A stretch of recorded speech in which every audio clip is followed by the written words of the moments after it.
Aion 2 is the greediest MMORPG release we've seen in recent time. The developers tries to nickel and dime their player base at every possible moment, and the game isn't available for the West yet, which apparently is a good thing because she played it and she had a lot to say about it.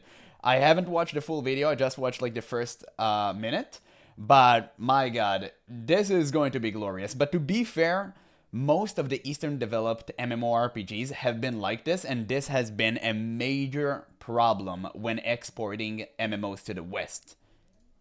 But let's really get into it. Just a disclaimer, I'm not on anyone's side. I am the side. If anything, I'm on your side. Thank you. You know, I'm talking about the normie that has a job. That's me. That has a family. That Oh, has no, duties, that's not me. Okay, that's that doesn't maybe have that me. much time to play. I'm on your side. For sure. TLDR, I think this game is a little bit too pay to win. A little bit. A little bit is kind of wild. From all the stuff that I've seen from other creators, yeah, saying a little bit is, you know, a little bit of an understatement. They want this game to be popping off during global launch. There are a lot of things that they need to change. First of all, I've always believed in something called, if you want to charge a premium price, you need to provide premium service. Absolutely. If you want to have people spending literally, I'm guessing like $50 Canadian a month on your game. What? Dude, no game would ever do that. $50 Canadian dollars, but still, I mean, dude, that is wild beyond belief. I don't think anyone would ever pay it. For a subscription based, I mean, yeah, nobody would ever pay it. But like on average spending, I don't know. Even then, it's like, it's too much. It's just too much. You're crazy, because all of the other games like WoW or Final Fantasy, they're around $15. Yep. So you really need to check yourself before you wreck yourself. I can pay $15 a month to suffer in World of Warcraft. Why would I pay $50 to suffer in Aion 2? Shame on you for thinking that. The fact that this game is telling us to pay for things like the auction house. Whoa, what? Wait, what? Okay. Oh my god, this is new to me. I haven't heard this one before. This is crazy. You have to pay real life money for having an auction house? This is the lifeblood of an MMORPG. How the hell you put this behind some sort of a paywall? That is actually wild beyond belief. I haven't heard that at all. Oh my god, dude. This is crazy. When it is essentially the heart of an exactly. MMO, Exactly. is crazy. People can say that, oh, it's for, bots. Then take care of them other way. What in God's name is this solution? Okay, we have some bad guys in the village. Okay, cool. Let's raise the entire village to the ground. Problemo solved. Awesome. Good one. Or do the blizzard. Do the blizzard route and join them. Aion tokens. I'm sorry. You know, whenever I make a video about any MMORPG, Blizzard has to catch some strays. It is what it is, dude. It is what it is. The pillar of greed. Gatekeeping. It's so good. I don't think that is the only thing that you can do. Be like, oh yeah, by the way, so like, in order for us to not have bots, we're just going to charge 2 subs. You know, essentially one sub is... Okay, this I actually heard about the 2 subscription. You have like the regular subscription that costs a little less money. I forgot the exact amount. And then you have like the premium subscription, right? So yeah, I have heard about that. This was super cringe, bro. Like, why? Like, what is this? What are we doing here? What you get for the bare minimum of an MMO. And then the second one is for pay to win subs, where you can literally get 2 times the rewards if you go into dungeons. You can flex on the poor. Awesome. Why are we paying for the bare minimum? It's kind of like tipping culture. You know, the server is coming up, bringing you food, and you pay for your food, and they stand there like you're supposed to tip them 25% when they've literally just done their job. I really don't. Because most of the people, or at least what these companies are trying to achieve, is to train a new generation of gamers where this crap is allowed. And that's why they're constantly pushing the envelope and trying new things. And whenever they get like too much of a backlash, they're like, oh, okay, well, we tried. See, we took it off. It doesn't exist anymore. But they wait for the point where they won't get enough backlash and this thing will come to pass. That's what they're doing. They're basically doggy training you. So we, as a consumer, should always be negative towards this type of monetary shenanigans. And we should always make sure we never support these companies because this is getting out of hand. I mean, it started with this goddamn horse Bethesda did for what it was like a saddle for a horse skin. I believe it costed like what 25 cents, something like that. It was nothing, and look at where we are now, man. We've lost it. It's over. We're cooked.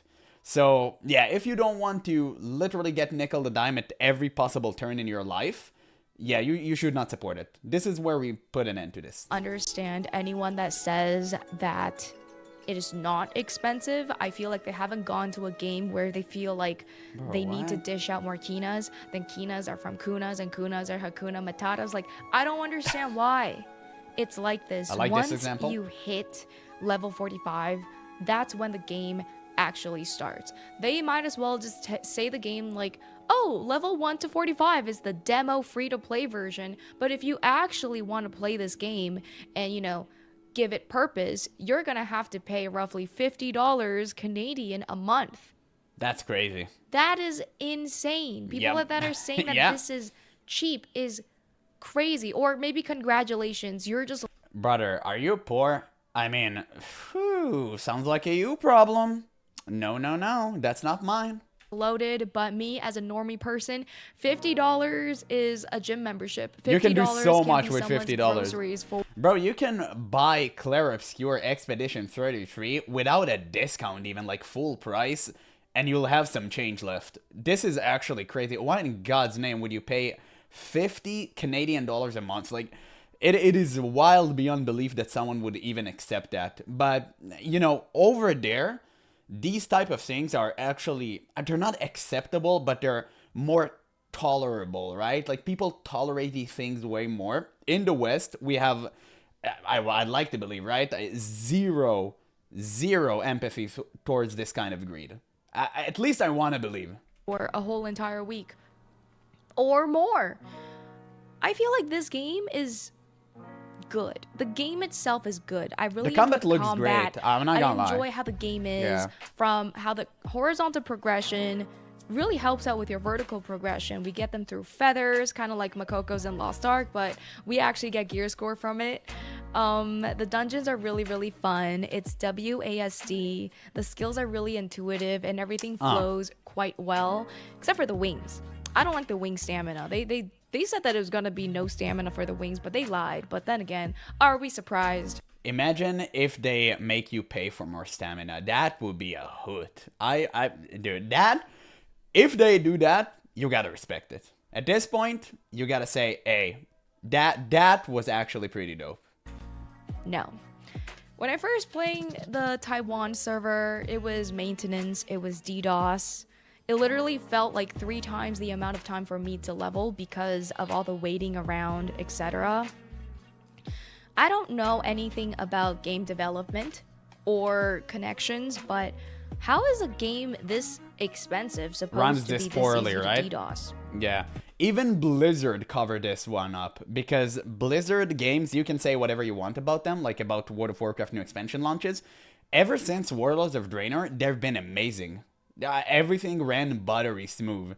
So Blizzard used to encounter this problem a lot, but they fixed it. And it doesn't really happen anymore.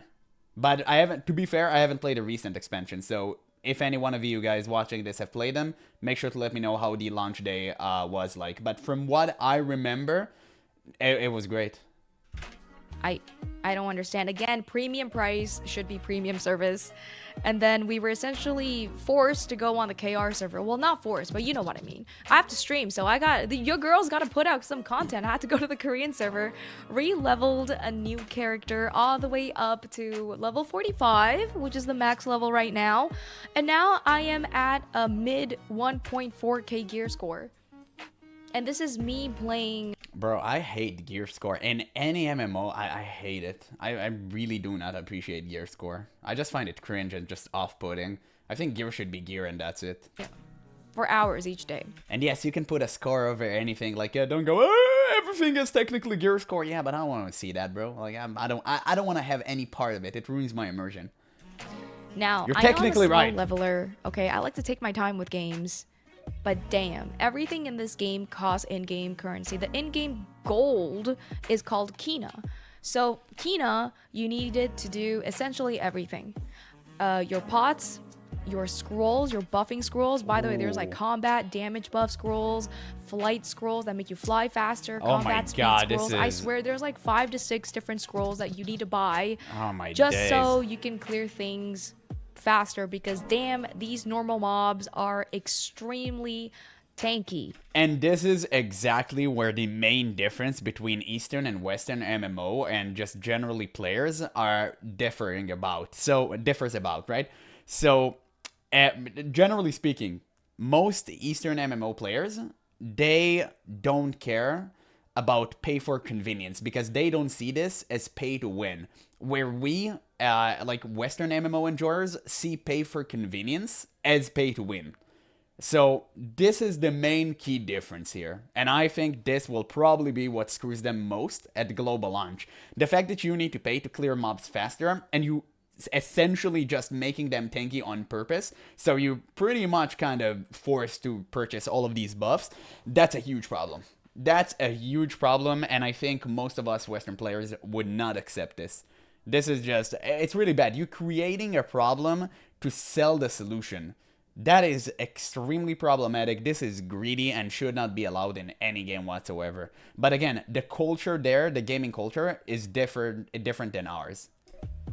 I don't really like it when normal mobs are just too tanky. And by the way, like I'm not 100% sure if this is true. So if you're an Eastern MMO gamer, like let me know again. For making you feel weak as hell. Because I'm playing Ranger. Ranger damage is actually not too shabby, but we are extremely squishy. There are other classes like the Templar that doesn't really need any pots because they're all well-rounded. I don't really think the classes are very balanced right now, but it's new. That one, I can let it slide because it's new.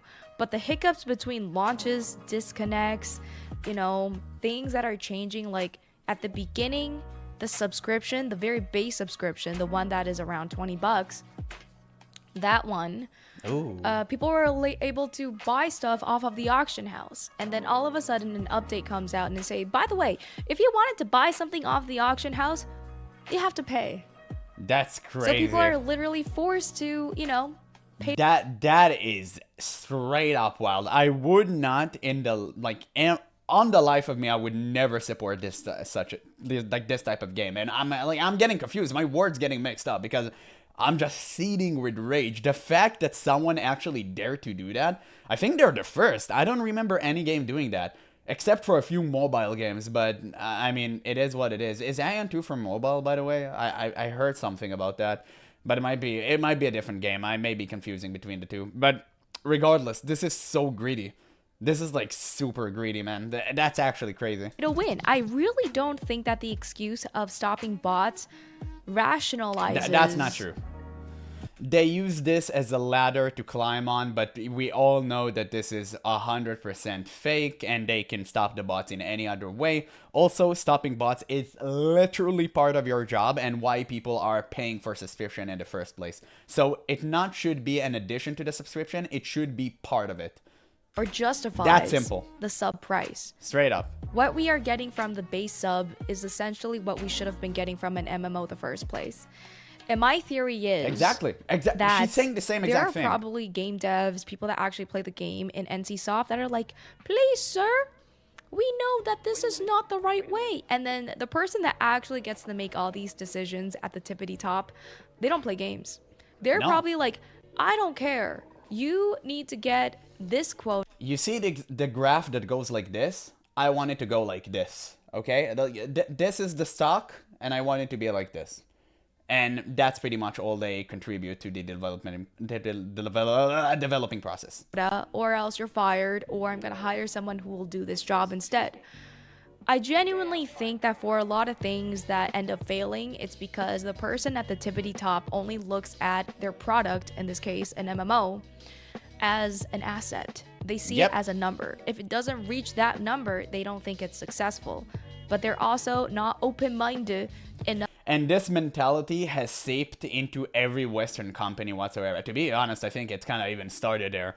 But that's the real problem with all the greediest companies ever we have right now. You know, like Blizzard, right? So remember when Microsoft purchased Blizzard and everyone was like, oh, old Blizzard are back, baby. Goodbye, Bobby. No more greed. And then nothing changed. This is the exact reason why. You just swapped one evil overlord for another. Nothing changed. The principle is the same. They all want to see a graph goes like this. They don't care about the player. They just care about numbers going up. And the funny thing, I don't think it's actually working for them because World of Warcraft has lost a lot of players. That's why they're reliant on bots. Because bots still need to pay for subscription. And that's why like they're so vehemently refuse to deal with them because they're just making them more money because there aren't real players anymore inside the game. Everyone just left. To know what gamers want. And I can give all these suggestions, all these recommendations. For the most part, my chat and a lot of people in the community agrees with me. But damn, you cannot tell me that this game is not pay to win. Everything costs Kina. Kina you get from doing quests, but you're gonna run out of quests and you're gonna rely on Bro, I'm sorry. The fact that the auction house is locked behind a higher tier of subscription, that alone is the most highest pay-to-win shenaniganry I've ever seen in any game. If anyone claims that this game is not pay-to-win, he's not even coping. The dude just needs to be straight up in a hospital because something doesn't work with his brain. It doesn't even make any sense whatsoever to defend this. And you can say that you love playing pay-to-win games, and that is... I mean, it's not fine, but at least you're being honest, right? You're not being the Lulu. But if you're telling me that this is not pay to win, I'm sorry, you're capping. Expeditions, conquests, whatsoever to gain Kina. From dismantling your gear, to buying your pots, to enhancement. Everything costs Kina. And you can blow through 600,000 so quickly by barely even upgrading anything on your gear score. I do think that the outfits, you guys already know how I feel about the outfits. I feel like outfits cannot even compare to the outfits in Where Winds Meet. Free game, by the way. Even the free outfits in Where Winds Meet. I should really, try out this game. The outfit Everyone's talking about it. I just don't have time, man. Over-sexualization of female characters. Again, I feel like games could do this tastefully rather than just making it more provocative and slapping on a hefty price of $50 Canadian. For $50 Canadian on a skin with barely any fabric on it, I feel like I could just go out and buy myself a shirt for $50. Yeah, that's crazy. Or maybe 2 shirts for $50. And it's so funny because Blizzard started doing this like what 2 or 3 years ago and everyone were raging, but also at the same time everyone knew that this was coming. It was just a matter of time before Blizzard would start selling transmogs, but at least Blizzard transmogs, as far as I've seen last time, I'm not that well updated on that because, you know, I don't really care about World of Warcraft retail anymore. They sucked. Like the transmogs from the shop sucked and the ones you could get inside the game were 10 times better. I don't know how it's like today, but at least, you know, this was the case. But, you know, it sucks still. It shouldn't be a thing. It's absolutely insane how predatory this game is. But then you can also say, hey, Jenny, if you're a broke boy, just say so. True. Sir, I feel like we're almost getting into like a recession or something. People just want to play a game that's good, that doesn't cost us this much. It shouldn't be this much. Literally, she said the same thing. That is crazy. Great games. People are going to claim I pre-watched this video because I was right about what she was going to say before she even said it in the video. But again, if you go into the mind of a regular human being, you can predict 99% of the things that she's about to say. Because all of this makes sense. Like, all of it. You don't want to pay more than what you actually deserve and what the developers or, you know, whoever makes the game just give to you. So it's just so funny for me to see that people still defend somehow these monetary practices. They're not even shady, they're just straight up garbage. They outright tell you, there you go, here's a plate of crap, and you delightfully eat it, and you pay for it, and you even leave a tip. That is insane. And they aren't predatory towards the monetization models, are they? Like I said again, I really like this game. I like the combat, I like what it is, but the monetization will absolutely destroy this game. Yep. Every single Taiwanese player that comes through my chat, they're saying that it is so expensive that they were stunned and shocked. Now, I don't know if the players in KR have like some sort of like a Stockholm syndrome for pay to win games, but like I feel like for the most part, you know, $50 Canadian to me in Canada is probably the same as $50 to them in Korea. Like, it's expensive. That's a nice meal. They have been trained to like these type of games because everyone around them is doing the same thing, so for them it's normal. But that shouldn't be the case. You know? I just think that whatever NCSoft is trying to do, they're trying to maximize their revenue. They're going to end up losing something that money can't buy back, which is trust. From the NCSoft game dev streams, you can already tell the amount of disparage that blasted at their face the first day of launch after their stocks practically dropped for 20%. Good. Wow, this is the happiest news I've heard in the gaming industry for a while now. Thank God, players are actually voting with their wallets. Awesome. This is what I want to see. Perfect. Like, give me more of that. 20% is a good number to start on, but please, let's increase it to, I don't know, 50, 70%. Let's actually go, boys. We want to see these numbers drop. We don't want to see these companies earning any money out of our pocket. You're doing a great job. Let's go. These game devs look like they are overworked and they didn't see what was coming. I guess they literally missed the assignment of what gamers wanted in their MMO. And I really do think that if they want to keep this type of monetization model, they need to slash all the prices in half because it is absolutely ridiculous.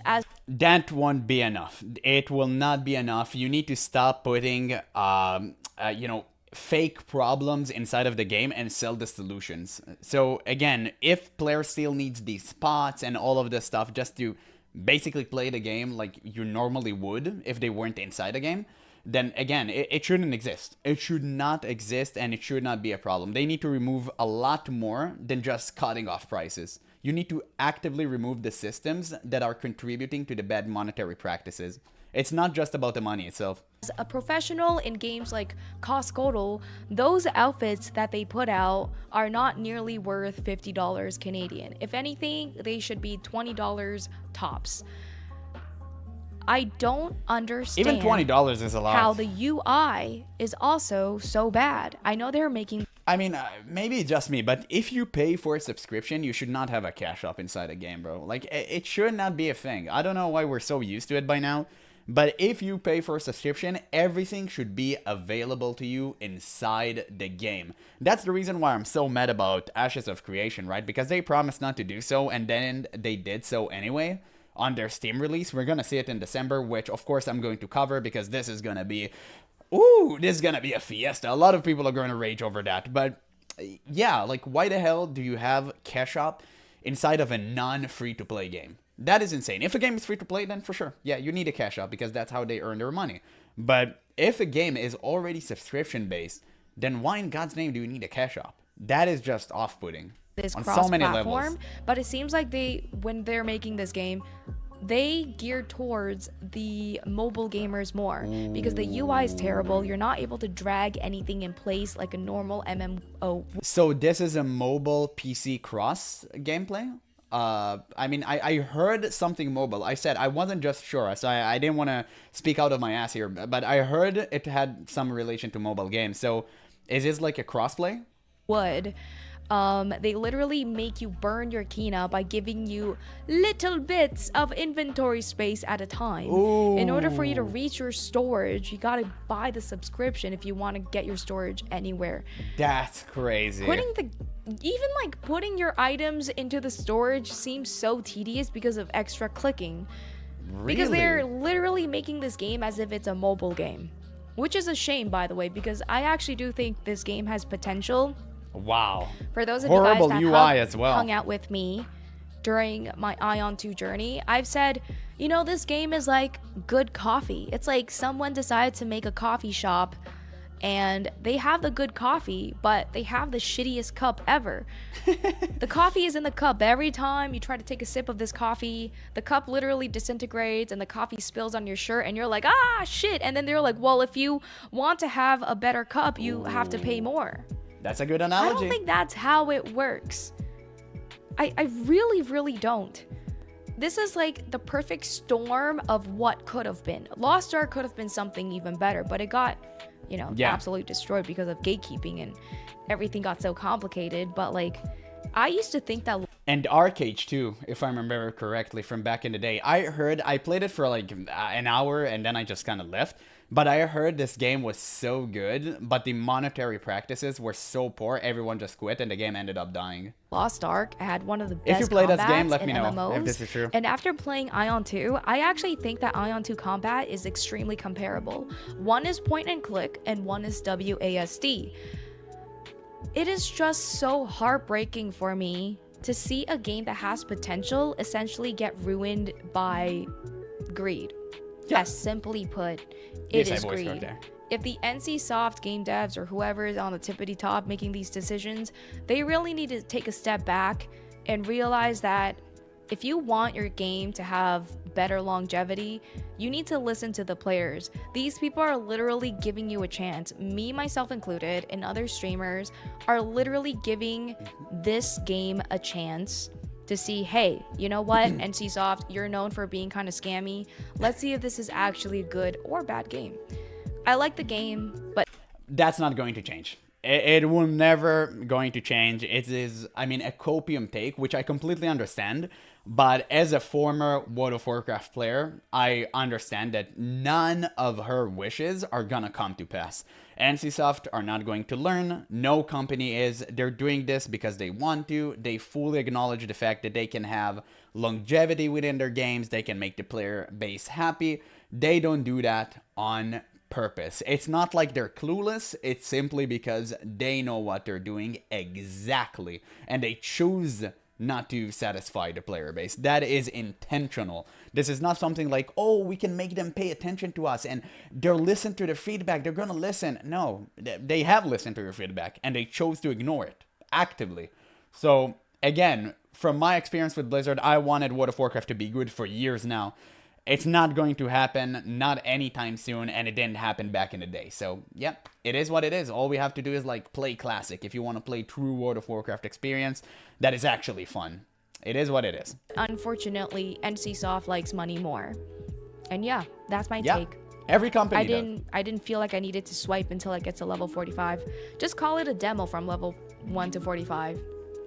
Demo game, but you have to pay. If you guys have any ideas of how the monetization would be better for Aion 2, please. Yeah, just nuke all of it, and it will be perfect. Like, yeah, so yeah, this is just the end of the video. I pretty much said all that I had to say.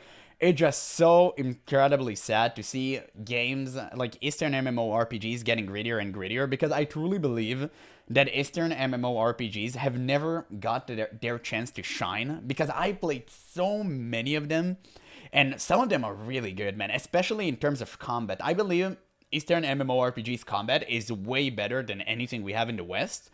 And it is so unfortunate that none of these games had managed to break the mold and just like, give me a goddamn good MMORPG from these. Like, please, I want this, okay? I mean, I'm not gonna rant over it because I said it so many times, but I really wish one good MMORPG would come out of there, and it would be 100% a winner. Because right now, the throne is vacant. Nobody has taken the #1 MMORPG title for years now. And we want to see a good MMORPG. So please, for the love of God, any company making these games, just do the right thing for once. But yeah, that's pretty much all I had to say.